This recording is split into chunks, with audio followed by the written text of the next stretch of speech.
जय जगन्नाथ सांग मैंने देखु आज आम बाबू सब कौन कर छंचुणा भजा कर कोबी आलू तरकारी भात खटा पियाज लंका खटा एटा दिरो एटा होची ओडे मार्केट खटा एटा होची घरोई खटा। हाँ आ मोर पखाल तांकर भात खाइको केमिति लागुची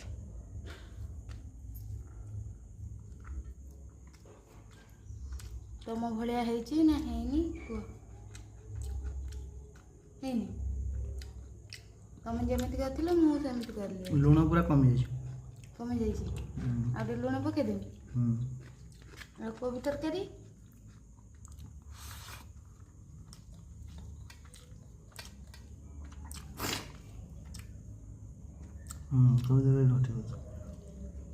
खटा तो आम गाँव रू आई तुम तो ये खटा खाइब किना खटा मोर गाँ खटा मुझे पखाड़ जाऊँ खाइबी रही जय जगन्नाथ काली की पुणी वीडियो करके देखेबी कौन है आमर खाइया को।